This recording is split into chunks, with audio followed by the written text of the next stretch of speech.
Welcome to Gulfstream today. Ron Nicoletti along with Katie Stazak, and we have an exciting week here at Gulfstream Park. It is Wednesday. We have an 8-race card. We got a huge carryover in the Rainbow Six, which starts in race number 3. That's your homework. You got to remember it starts in race 3 when we have an 8-race card. There you see it, $1.19 million in the carryover. So it's going to be about $1.5 million or $3 million today. Hard to see how much they're going to bet in there. Here's the thing, $1.19 million you know is in there. So it's going to be that and more. So 20-cent wager. Also have a carryover today in the Super High 5 in the last race of the day, race number 8. About $5,700, 56 and plus in the carryover. That's the final race on the day. And also want to note, if the Rainbow Six is not hit Wednesday, Thursday or Friday, on Saturday will be a mandatory payout. Katie, Saturday, April 25th. They'll bet $5 million into this thing if it's alive. And all you need to do is get the most winners of anybody else, and you get the money. Absolutely, and it looks like we're going to have a great card on Saturday of the Grade 3 Miami Mile, as well as the Powder Break Stakes. It's going to be a great day, and if that Rainbow Six is not hit, we are going to see some massive numbers being produced for that payout. We've seen massive payouts before. $6.7 million has been hit on this thing with the mandatory payout. We'll see what it can get to, and that means no matter how big it is, if there's more than one person that hits it, that is going to be divided among the winners. That means that it's guaranteed to be paid out regardless of whether there's one single winning ticket or not. So you could still go home with just a massive amount of money even if more than one person hits that bet on Saturday. But you got to make sure it gets to that point. Who knows, maybe you can steal all of it for yourself if you hit it beforehand. Well, let's set up the stage today. We have a main track listed as good. We had some rain the last couple of days, but the turf course is listed as firm. We needed some moisture in the turf course, so turf course was looking good. I was on the roof watching them working the harrow in the track and everything like that. And if the sun stays out, the track will be fast very soon. Just listed as good as we saw it. Let's go. No, before we go to the first race today, we're going to go back and show you our stakes race from Sunday. It was the 6th race, and it was a really nice ride by a jockey, Emmanuel Cruz, and we'll show you why here with Imposing Grace. Yeah, this was a very exciting finish. We had a bit of a blanket finish here, which you're going to see. And Manny Cruz going to ride the rail to victory here and get up in the final strides. He was told to save as much ground as possible, and he definitely followed orders in this race. You're going to see Imposing Grace just continue to make up ground, and you're not sure if she's going to get there, but as they get closer to the wire, you know that it's going to be a close finish, and she gets up there. Nice ride by Manny Cruz. Nice win for Imposing Grace. Yeah, she beat Flutterby, so very nice performance with that. Now we'll go to our first race. As we mentioned at the top of the show, we're dealing with that good main track and the firm turf course, and this first race is on the turf. It's a mile and a 16th. Claim is 3-year-olds and upward, non-winners of 2 in life, $16,000. We do have one jockey change to report in here, and that comes on number 7, Make the Rider, Gabriel Saez, and we want to go back and show you a performance. It's back on April the 3rd, and it's a $20,000 non-winners of 2 lifetime claimer, and it is a Victory Mass performance. Yeah, Victory Mass getting the jockey change today, and happens to be my top pick, I believe, as well as yours, Ron, and that might have to do with this last race. Victory Mass making a 3-wide bid at the top of the stretch. Going to be closing on the front runners here that had their way on the front end. That's All Cash and British Glory. He's going to end up 3rd, but gaining at the end of this race. Really liked the effort. That was going 7.5 furlongs, but going to be stretching out to a mile and a 16th today. He's going to appreciate that extra ground. Yeah, and he's got to drop in just a tad on the claiming scale, $16,000. Sort of a lateral move, but is getting some class relief in here a little bit. And as Katie mentioned, stretching out. The horse I put in second was the 3, Swanee Sun, was going to face winners after breaking from the rail, getting shuffled back to sit 12 lengths off the pace in this race and rallying through the lane to defeat $16,000 maidens. Game performance at a mile, and I think this horse was very impressive last time out and would not be shocked if this horse jumps up and wins this race. Plenty of upside with this gelding. Lightly raced Son of Kitten's Joy, only made 5 starts. I really think he's just starting to come on, and you could see another major step forward today when facing winners. Well, the horse you put in second, I had in third, was Sammy Maudlin's going to wear blinkers this afternoon after rallying 4 wide last time out. Yeah, I think the blinkers is going to help him a lot, help him maybe lay a little bit closer today. Is taking a tiny step up in class from the $12,500 level, but I don't think that's going to be much of a difference. No, I think you ignore that totally in here. I think this horse has run good enough to win in this spot in here. A lot of times now, since the end of the championship meeting, we're dropping, 5,000, 6,000. These horses are just trying to find their level, but they're basically all at a logical level where they can win. At least the top 3 that we had on our ticket. You see our selections up there. We're both in agreement with the 7, and that is a Victory Mass. Let's go to race number 2. We're going to go to that main track, as we mentioned, listed as good. And here's your homework. The next race after this will start the Rainbow 6. So watch these first races, how the turf plays in the first and how the main track plays in the second before you put your Rainbow 6 together. Hard to gauge if there's a bias of any kind with just 2 races being run. But you need every angle you can get to try and bring that $2 million down today. This one is, as I mentioned, 6 furlongs, maidens 3 and up, maiden special weight conditions, no scratches or jockey changes. Going to rewind and show you a race of Have a Good Laugh. That was back on March 8th, and a pretty nice performance by this horse. All eyes are going to be on this gelding in this race because of the horse that he ran with last time out, and that is the highly regarded Jimmy Jerkins trainee in Juba. That colt, you're going to see, was very impressive here, and he pushed him all the way around, Have a Good Laugh, and he's going to end up second. No match for the winner, who is going to go on to bigger and better things after that race. But a clear-cut second, you're going to see he's more than 6 lengths clear of the show horse. Without Juba in that race, he would have been an impressive winner. Won't have to face the likes of anything near Juba today. I think you have to put him on top based on that last performance. Yeah, I mean, he looks strictly the one to beat in there. Or, he was certainly flattered by running the second to Juba and no one else around him at all in there. Number 5 is who we both put in second in here. We're in agreement totally. High-quality Prince, now in Antonio Sano barn, goes back to the main track with Lasix added today after failing to show much on the turf here. That was in December. But if you look at this horse's performance back at Gulfstream Park West on the main track, I think he can handle this surface switch pretty good in there. So I threw him on my ticket, and so did you. Absolutely. I thought this horse was going to be a little bit of a sneaky pick for me. And, of course, you go ahead and put him in the same spot. We're thinking alike here. I think he's going to like the addition of Lasix, returning to the dirt. And also, in that turf start, he was fanned more than 7 wide. He did not have a good trip at all. I think he's well spotted here for Antonio Sano. Well, a nicely bred horse in here is the one, Sun Magic. It's cutting back to a sprint distance. He showed speed, and he faded. It was his 1-mile career debut here on February 7th. Gustavo Delgado, the trainer, they were high on this horse. Edgar Prado. This is a $220,000 son of Warrior's Reward.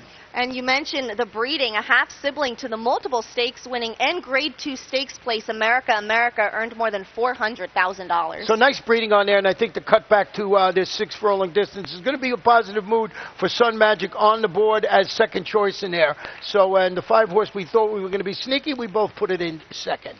Let's go to the third race today. We're going to the turf. We mentioned the turf is listed as firm, even though we've had a little rain over the last couple of days. Nothing to worry about as far as the turf course is concerned. It can use a lot of moisture, and it looks fantastic. It was up on the roof, as I said. We got a couple of scratches in here of the 12 and 13, the main track only participants. Also want to note that this rail setting will be 108 feet. 108 feet is the rail setting. These are maiden claimers, fillies and mares, 3-year-olds and up, $35,000 in here. Hey, we're different here. I went with the 11 Gemini. You went with the 3. Got a chance to dance, but guess what? They're both from Todd Pletcher. I was just about to say that. Different horses, same trainer. Todd Pletcher has 2 ambitiously placed fillies in this race.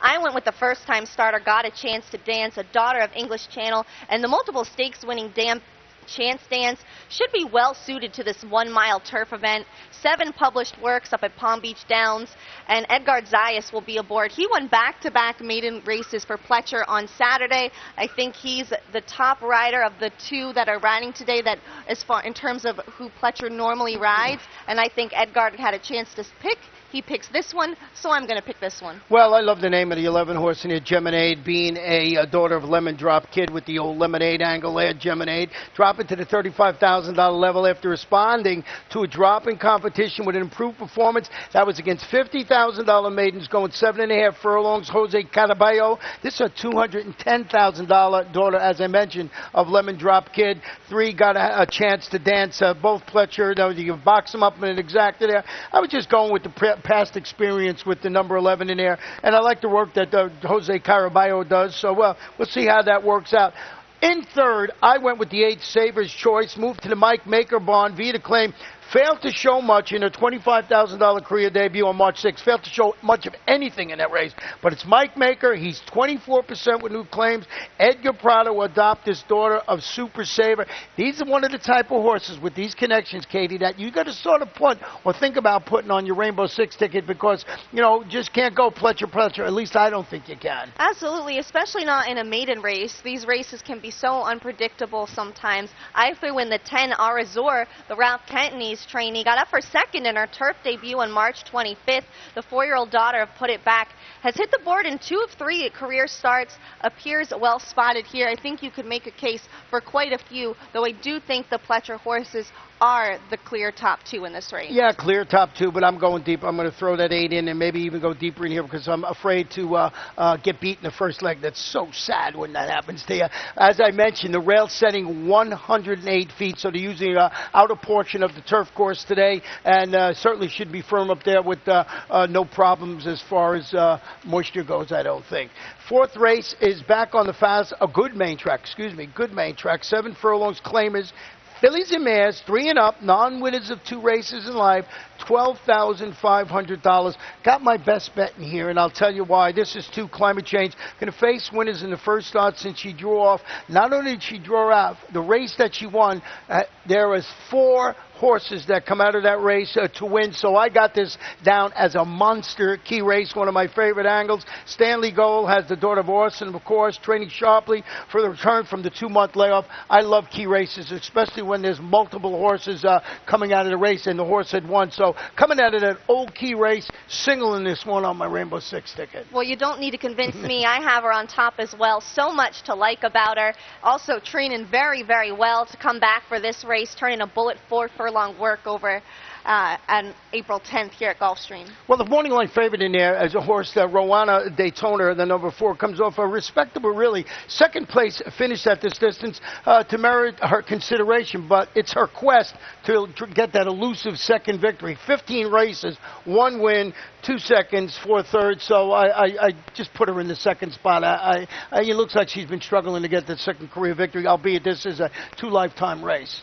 Yeah, she has the experience edge, but again, hasn't really struggled getting that second win like you mentioned. I also think she might be better going a bit shorter. Number 7, Rosie's Faith, moved to the next logical level. She defeated $12,500 maidens going a mile. That was back on March 6th. Owner-trainer Alan Iwinski, Leroy Nelson handling the turn back today to this 7 furlong distance. You look at the numbers and the finishes, this daughter of One Nice Cat has literally improved with every start she's made since debuting on the grass as a 2-year-old in December. Who says she can't take another step forward today? Well, she better not in this race because I got the 2-horse single in here.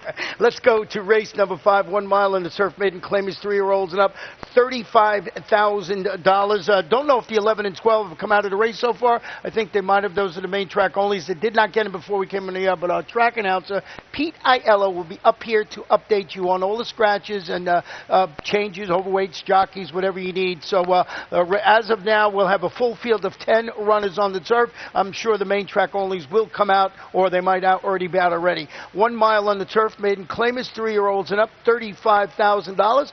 Well, number 4, we both have on top of a ticket, and that's Wildcat Runner from the James Sabelli Barn. We're in agreement with the top horse here. Afterwards, we think a little bit differently, but maybe this someone might be a single, you want to think about the 4 Wildcat runner, the Jane Sibeli runner, finished second in each of his last 2 starts since Sibeli claimed him, beaten less than 2 lengths each time. He came a neck from victory, 2 starts back, going a mile and a 16th. The question is, will he be able to stay the distance this time? He's had the lead and faded in his previous starts, but he was narrowly beaten going a mile and a 16th. I think the mile should suit him very well. And there isn't a whole lot of speed in this race. The only other committed speed in here is Malzahn. So I think this will set up very well for him. Yeah, he's a speedy son of Wildcat, yeah. But number 10, this Southern Stroller, does his best running from off the pace, is making the second start off the claim by trainer George Navarro, looking to rebound.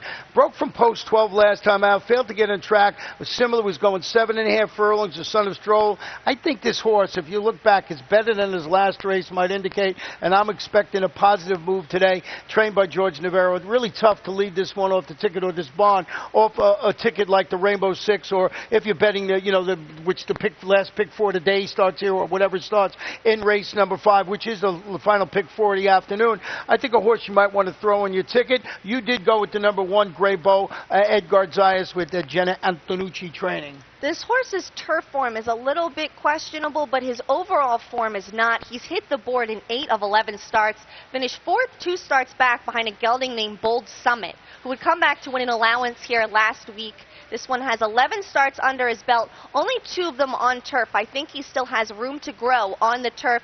Finished 6th in his last start on March 20th, but only beaten 2 1/4 lengths. If you go back to his last turf start, he performed much more respectively. He was 3rd up at Tampa Bay Downs. I think you could see him figuring here in the race. Number 6, Powerline, is stretching out to a mile after making what I thought looked like a winning move before yielding late. He finished 4th. Looked like he was going to go up and win the race. He was beaten 2 lengths against Similar, that was going 7.5 furlongs. Talking about Alan Iwinski in the last race. Here he is back again. He's got Mario Pino named to ride. Just a horse I thought could be on the ticket in here, but I'm more interested in hearing about this 15-1 shot that you have in 3rd. I like 15-1 shots ridden today by Miguel Vasquez, I believe? Yes, ridden by Miguel Vasquez today. I took a little bit of a shot, but I thought he's been okay. He finished 5th behind Wildcat Runner. We have both on top in the last start. But in his prior 2 races, he hit the board, and he was 2nd, 2 back, going this distance. Why can't he do that again today? Yeah, Miguel Vasquez, the reason I want to mention, he's been riding good form. He's a good little rider. You watch him, he does an excellent job. So one of the horses, 15-1, we'll see what the odds off when it goes off. But that's the type of horse you're going to have to look around and maybe use on your, like I said, your final pick for the afternoon or earlier on in your Rainbow Six. We're going to go to the 6th race today, and this one is 7.5 furlongs on the turf. These are maiden claimers, 3-year-olds and up, $16,000. We're going to scratch the 9, the 14, the 15, the 13 horse in here. Empire Road will get in and run today. And we both have the number 4 on top. And I'm going to leave it at number 4 to see what you have to say about the name of this horse, if I'm even close. You're always setting me up for these, Ron. But this is Toho Pekaliga, and he's going to be returning to the turf and taking a pretty significant class drop from the $40,000 level for trainer Kirk Zadie. Raced under nearly identical conditions 2 starts back and finished 2nd. That was a career best effort, and that was before he joined the Zadie barn. So I think returning to those conditions for the new barn is going to set him up very well in here, and you're going to have to remember his name and say it again when he wins. Well, I just wanted to know if you, I know how to say it. I just wanted to see if you do. That's Toho Pekaliga, and this one is a sharp 2nd on the turf against Similar, but it was back in December, goes back to the turf today, stalked the pace, faded to finish 5th, but it was behind a pair of next out winners. It was a 6 furlong, $40,000 performance on the main track, a sprint February 27th. So there's the key race angle. You mentioned the connections in there. We both used, no, you used the number 7 in a 2nd in here, which I did not use, and that's Majestic Z from Jane Sibeli.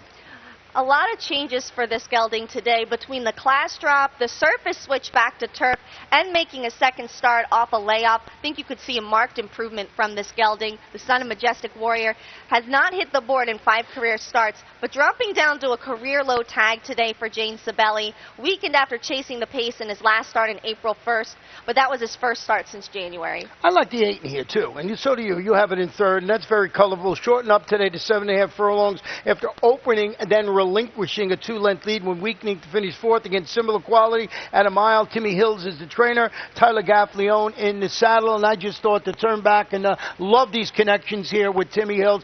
Tyler Gaffleone, apprentice, riding in great form. Thought it was a logical choice to put on the ticket. You had it on there too. And I also used the 6 Spellbreaker. A recent gelding is dropping a notch after encountering some trouble at the start. Hopped in that race. He finished fourth. It was against $20,000 maidens at this very same distance. Luis Ramirez, Arnie Fontanez in the saddle, going with the recent gelding angle, maybe getting a little bit of a shot in the Spellbaker on the board at, well, 5-1. No great shakes in there. As I'm looking out, we got a couple little raindrops coming down in here, but I don't think it'll affect anything as the day goes on. Let's go to race number 7 in here. 1 mile, claim is 4-year-olds and up, non-winners of 3 races in life. A jockey change to report in here on number 5. Make the rider Luca Panici 3. Ludicrous speed may have finally found that spot to win. It's really hard to believe that he only has 2 wins to his credit, this horse, because he has been right there almost every time, but he has a bad case of seconditis. He's been second in 4 straight races. He came just a neck from victory in his last start on April 11th, but his form is just far superior to any other horse in this race. This is going to be a test to see if his form holds up or if he's just an underachiever. Well, you know, these kind of horses kill me all the time because I say, well, this has got to be the day, and every time I do it, they finish second again, but maybe they'll break that spell today because this looks like a really good spot for him to get that elusive third career victory. Number 5, Midas Terms, who you have in third, I have in second, should be primed and ready to offer more. Returned from a 3-month layoff to finish third behind aforementioned Ludicrous Speed back on March 21st. Trainer Chuck Simon ready for this performance. Really, if you look at the workout plan, a couple of solid half-mile workouts. Absolutely. Have to include him on the ticket. I also threw in the 2, as did you. We have our second and third place finishers flip-flopped here. The 2 is Bright Guy, making the turf-to-dirt move for trainer Gustavo Delgado. Finished 7th on the grass at the $16,000 level back on March 26th. The start prior, he was only beaten ahead at this level, got up for the place going 6 furlongs, so maybe that little bit of extra real estate that he's going to get today will help him. Well, you know, we're going to go to the 8th race now, and of course this has a super high 5, and what better way to end the day with a full field of 13 runners with no scratches or jockey changes. It's 1 mile on the turf. Maiden claimers, fillies and mares, 3-year-olds and up, $12,500, and we want to go back and show you the performance of Saratoga Lake back on April Fool's Day, and this was no foolish performance. It was pretty good, and that is Saratoga Lake. No foolish performance, but she might have been thinking the joke was on her that day because the poor thing had a terrible trip. You're going to see there having to steady on several occasions, repeatedly there going into the first turn. But then she's going to get up for third, only beaten a length and 3/4. I thought that was a really solid performance, the way that she actually ran again after being stopped so many times on that first turn. I think she can get the breakthrough win today just by building off of that effort. It really was a career best effort for her, and she's going to be dropping just a tiny other notch to the $12,500 level today for trainer Mark Henning. Yeah, and if you look at that trouble line last time out, it's hard not to have this one on your ticket. And plus, my cousin Tom lives on Lake Saratoga, so Saratoga Lake, so we got a little bit of a family angle in there. I don't know what that means, but I figured I'd throw my cousin's name out there. The horse that I have in second and you have in third is the 13 horse. I'm going to talk about Dees Causeway first. I like the 13, but I just couldn't take that post today. That is really far out there, but with that said, it probably went. Dees Causeway's cutting back to a mile after just getting nipped at the wire against $20,000 maidens, going a mile in the 16th. The daughter of Noble Causeway, and I think when the smoke clears, this is going to be like the second or third choice on the board, because I think after people see that Saratoga Lake performance last time out, that'll be the big favorite. Right. Lots to like about Dees Causeway. Going to drop down from the $20,000 level in her third start of her current form cycle. Think she'll be an honor game today. But I do like the 13. It was tough with the post. Couldn't put her on top, so I put her in second. Going to be making her first start off the claim for trainer Michael Petro. After getting up for second at this level on April 9th, Guess what? She got carried out pretty wide that day going around the first turn when a horse to her inside happened to veer out there. Ended up running out of ground at the wire, but she might have that problem again, breaking from the outside. Hopefully she can get a better trip, but if she runs like she did last time, she will be getting a piece of this. Yeah, I mean, I think she's a logical contender in there, and you just can't throw her off. It's just, like I said, the post, is an obvious concern for this horse, being post 13. So that is how we see our 8-race card on Wednesday. As we mentioned, the Rainbow Six starts in race number 3, $1.19 million in the carryover. It's going to skyrocket from there. We also got a carryover today, Katie, in the Super High 5, in this race we were just talking about with the 13 horses in it, so it's no easy task. And, of course, we'll be watching all week long. If no one nails it today and it lasts till Saturday, we'll have that huge mandatory payout. Not easy tasks, but some pretty nice rewards up for grabs. They're going to be worth it. So get your homework in, and best of luck to you. Enjoy the day.